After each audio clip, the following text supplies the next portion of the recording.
بسم اللہ الرحمن الرحیم۔ معزز خواتین و حضرات، السلام علیکم۔ میرا آج کا واقعہ فرشتوں کی دنیا کے بارے میں ہے۔ فرشتے اللہ تعالیٰ کی نورانی مخلوق ہے جنہیں ان کی اصلی شکل و صورت میں دیکھنا انبیاء کرام علیہ الصلاۃ والسلام کے علاوہ کسی اور کے لیے ممکن نہیں۔ یہی وجہ ہے کہ ہمارے ارد گرد لا تعداد فرشتے اپنے کاموں میں مصروف ہیں، مگر ہمیں وہ دکھائی نہیں دیتے۔ اگر وہ انسانی شکل اختیار کر کے ہمارے سامنے آئیں تو پھر انہیں دیکھنا ممکن ہے۔ انسان کی نسبت فرشتے عظیم مخلوق ہے اور ان میں بھی چھوٹے ہیں اور بعض بڑے ہیں۔ فرشتوں کے پر، فرشتوں میں بعض کے 2 پر ہیں اور بعض کے 600 پر ہیں۔ قرآن کریم میں ارشاد پاک ہے کہ اللہ تعالیٰ ہی کے لیے تمام تعریفیں ہیں جو آسمان اور زمین کا پیدا کرنے والا ہے اور 2 3 4 پروں والے فرشتوں کا اپنا مقصد پیغمبر بنانے والا ہے۔ بعض روایات کے مطابق جبرائیل امین علیہ السلام کے 600 پر دیکھے گئے ہیں اور ہر پر نے آسمان کو گھیر رکھا تھا۔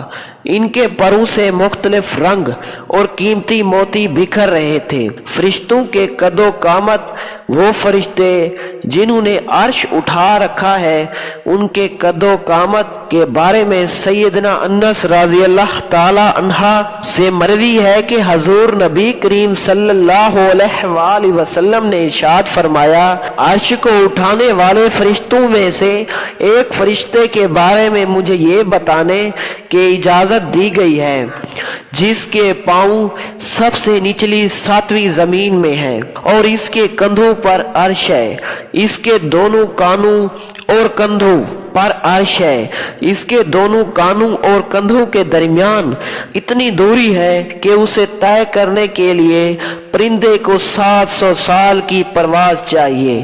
وہ فرشتہ کہتا ہے، یا اللہ تو پاک ہے جہاں بھی ہے اور جہاں بھی ہو۔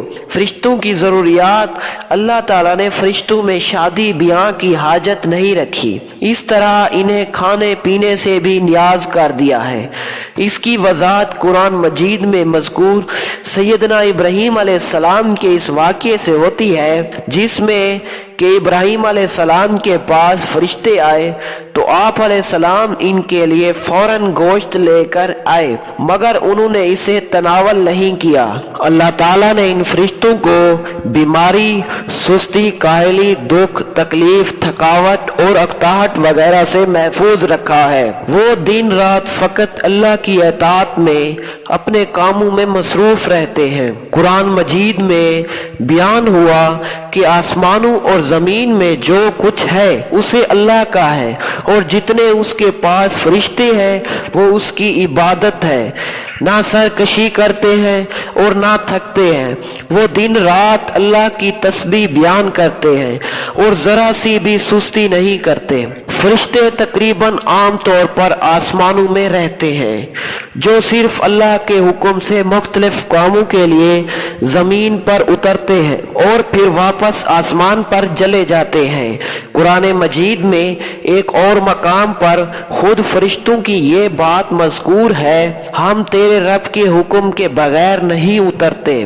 فرشتوں کی تعداد کتنی ہے اور اس کے بارے میں کوئی تفصیل نہیں ملتی، کیونکہ اللہ تعالیٰ کا فرمان ہے، تیرے رب کے لشکروں کو اس کے سوا اور کوئی نہیں جانتا۔ بعض حدیث سے معلوم ہوتا ہے کہ فرشتوں کی تعداد بہت زیادہ ہے، بلکہ اندازہ ہوتا ہے کہ انسانوں اور جنوں سے بھی ان کی تعداد زیادہ ہے۔ سیدنا ابو ذر رضی اللہ تعالی عنہ سے مروی ہے کہ اللہ کے رسول صلی اللہ علیہ وآلہ وسلم نے فرمایا، آسمانوں میں کہیں 4 انگلیاں جگہ بھی ایسی نہیں جہاں کوئی نہ کوئی فرشتہ سجدہ ریز نہ ہو۔ سیدنا عبداللہ بن مسعود رضی اللہ تعالی عنہ سے مروی ہے کہ اللہ کے رسول صلی اللہ علیہ وآلہ وسلم نے فرمایا، قیامت کے روز جہنم کو اس حال میں لایا جائے گا کہ اس کی 70 لگامیں ہوں گی اور ہر لگام کے ساتھ 70,000 فرشتے ہوں گے جو اسے کھینچ کر لا رہے ہوں گے۔ فرشتے کی ایک اہم خاصیت فرشتوں کی ایک اہم خاصیت یہ بھی ہے کہ وہ اللہ تعالیٰ کے حکم سے اپنی شکل و صورت کے علاوہ کوئی اور صورت بھی اختیار کر سکتے ہیں۔ یہ صورت کسی ایسے انسان کی بھی ہو سکتی ہے جسے دیکھنے والے پہچان لیں۔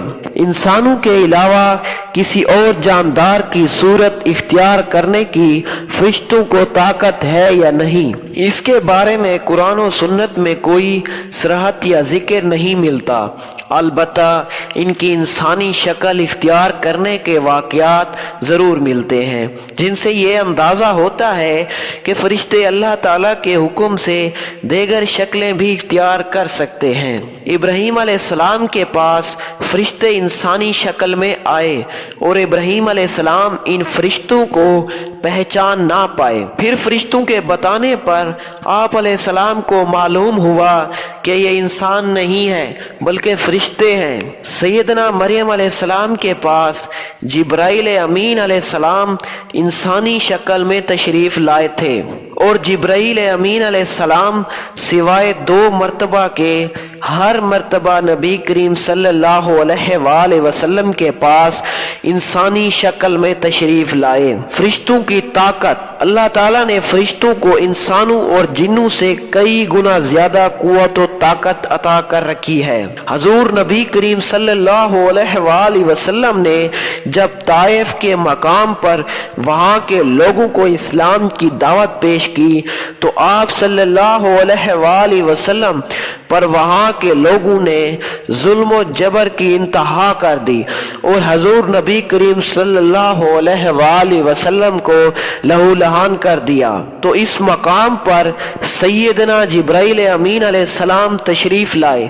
انہوں نے آواز دی اور کہا کہ اللہ تعالیٰ حضور نبی کریم صلی اللہ علیہ وآلہ وسلم کے بارے میں آپ کی قوم کی باتیں سن چکا ہے، جو انہوں نے آپ کے خلاف اقدام کیا وہ بھی دیکھ چکا ہے۔